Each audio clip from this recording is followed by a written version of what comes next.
Everything that we think we know and assume about how we manage people may just be changing. Indeed, it is a changing world, and the two major levers, artificial intelligence and geopolitics, imply an alertness, especially at highest levels of corporate governance, to many rethink implications. A different geopolitical environment is also now requiring a higher awareness of concepts like cybersecurity and active diversification of supply chains, thus ensuring resilience in various scenarios. As for artificial intelligence, it gets trickier.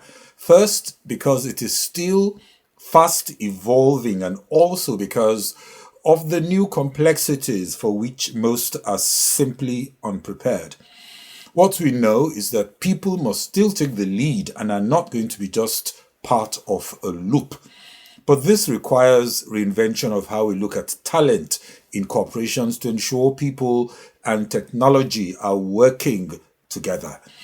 The winning organizations are therefore coming up with a different human plus AI talent model, which has completely reshaped much of the familiar legacy structures, also aiming to deliver re envisioned possibilities beyond the old landscape.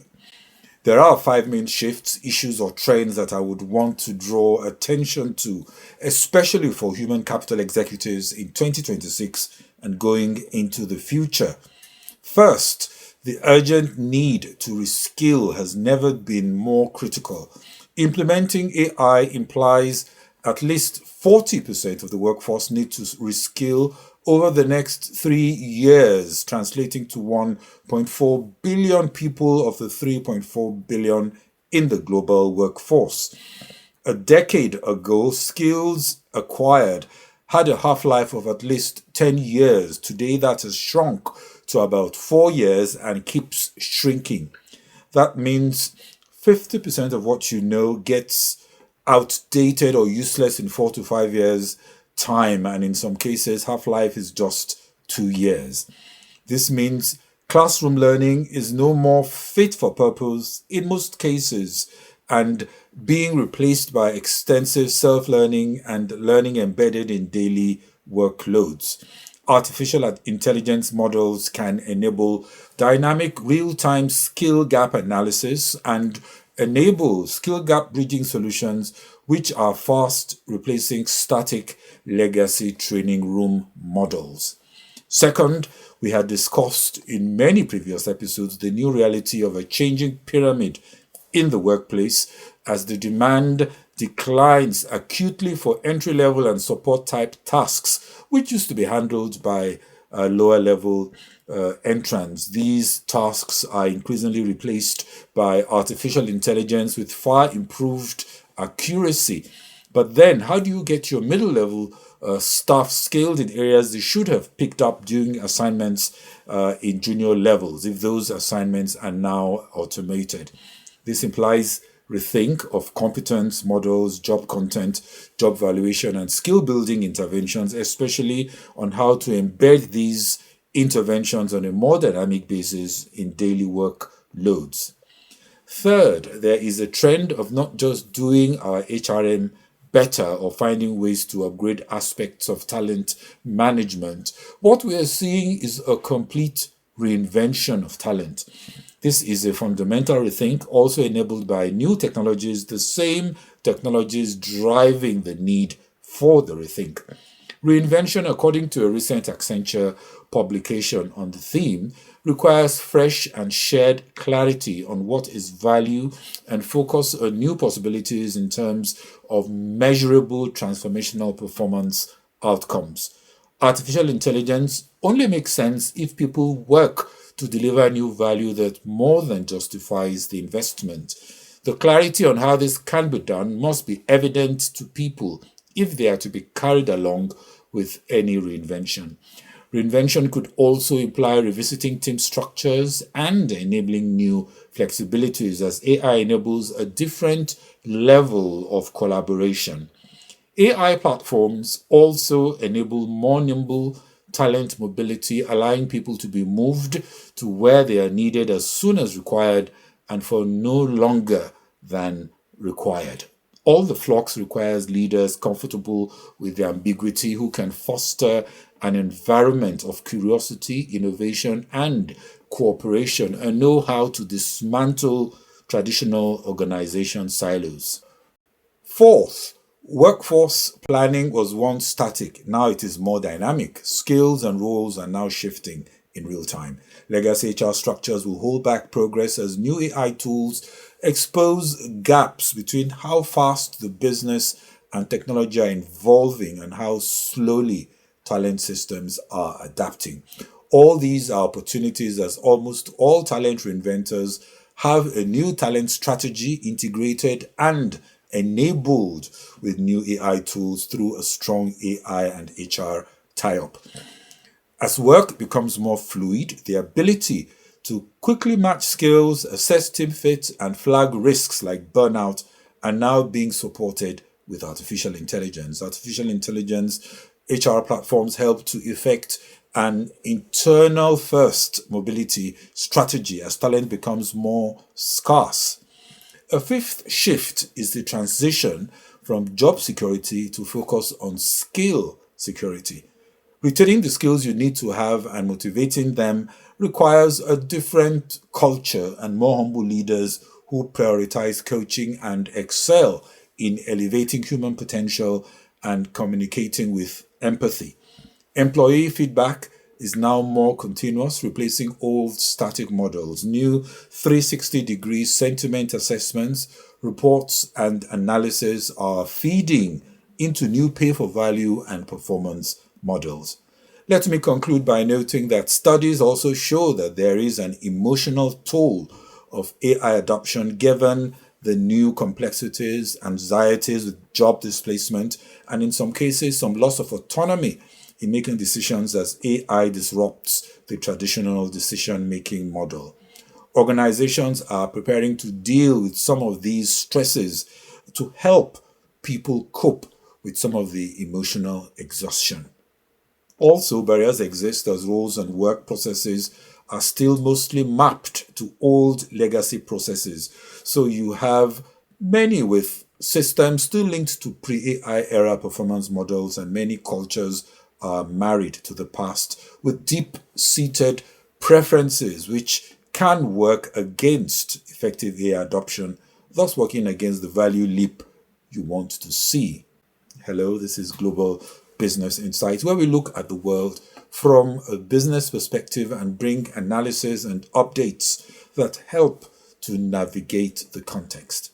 Novo Nordisk shares increased by over 5%. That was on Friday, following data indicating that its weight loss medication has sustained strong demand despite the recent introduction of Eli Lilly's competing product, Foundayo.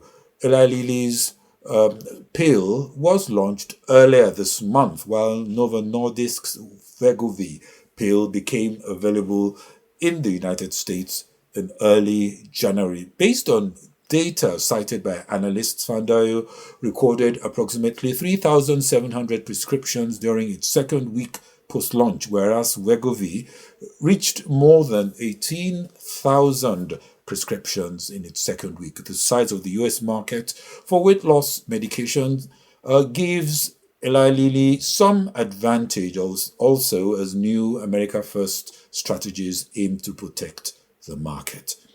Senator Thom Tillis, a Republican from North Carolina who sits on the banking committee that approves Federal Reserve nominees, yesterday confirmed that he will support Kevin Walsh's appointment as the next Fed chair. Tillis had previously blocked a vote to move forward with Walsh's nomination due to the Justice Department's probe of Chair Jerome Powell, whose term ends on May 15. The probe has since been dropped.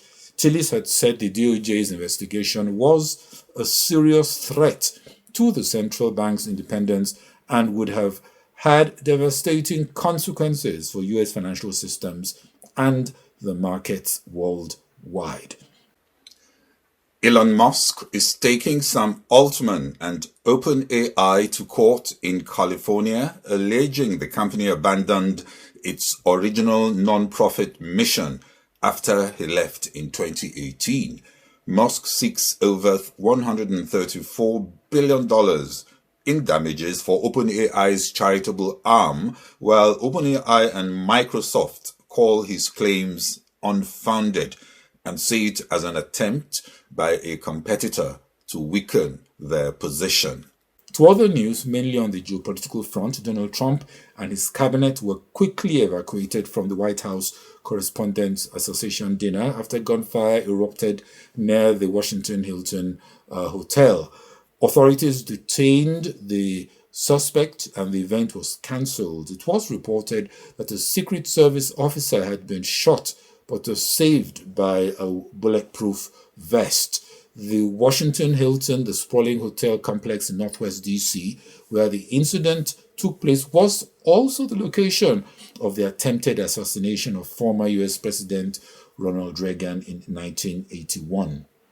King Charles III's upcoming state visit to the United States will include security measures commensurate with assessed risks. The visit aims to contribute to easing tensions related to efforts towards ending the ongoing conflict in Iran and strengthening the US-UK relationship, which has experienced recent challenges. Some had alerted to the security risks, especially so soon after the White House Correspondents' dinner in Washington, but most agree that violence should not be allowed to stop diplomatic relations and politics from continuing as normal.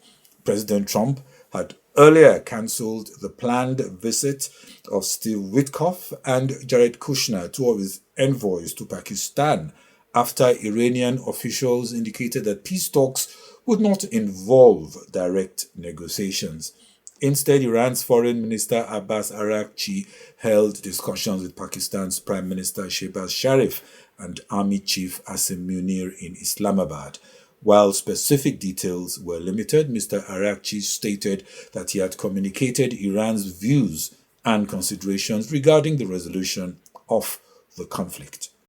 On markets, coming off a strong Friday and fresh record highs for the stock market with strong showing for Nvidia, investors are looking forward to more earnings releases slated for the week. The S&P 500 closed on Friday up 0.8% for a 0.6% gain for the week, while the tech-heavy Nasdaq was also up 1.6%, while the Dow fell 0.2%. Some resilience indeed, but markets are still uncomfortable with fluidity and uncertainty associated with the Iran situation. So far, the somewhat upbeat AI narrative may have more than compensated for the depression in sentiment associated with Middle East tensions. Still, it's both geopolitics and AI on the front burner for markets.